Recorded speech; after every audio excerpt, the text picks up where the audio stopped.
Hi, my name is Amanda Lee, and this is my audience, Kathy and Brianna.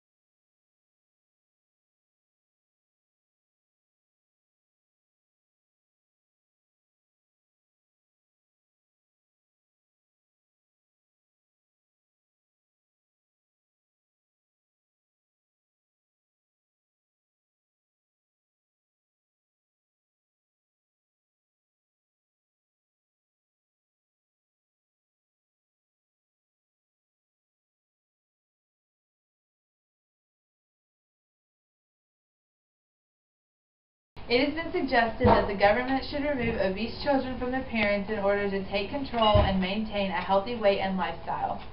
While the purpose of this drastic action is commendable, there are still parts to this that are less than that.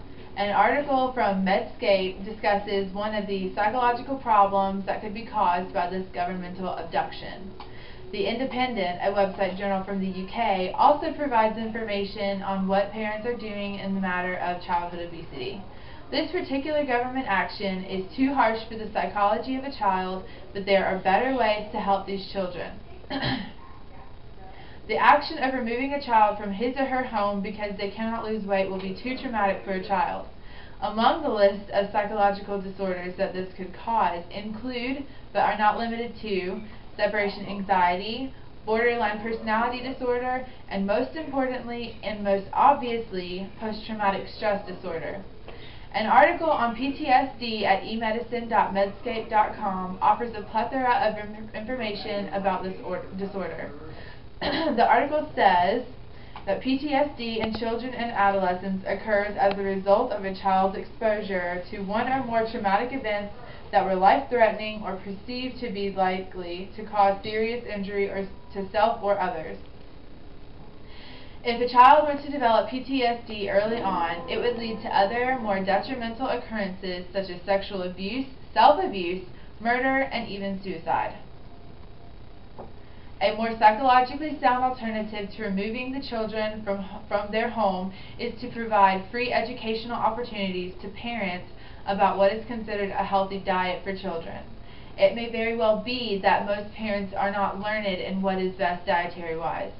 An article from the independent.co.uk says that only half of parents actually encourage a healthy diet and lifestyle from their children.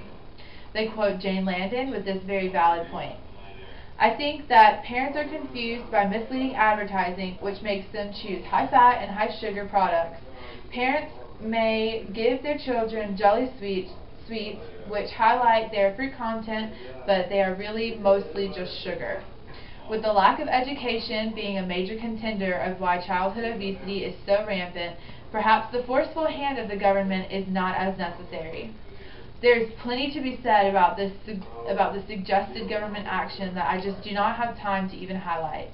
It is very important that all obesity be controlled, but it is equally important as to how it should be controlled. It is too dangerous to simply remove children from their parents, so we must find another way. Education can only help the matter.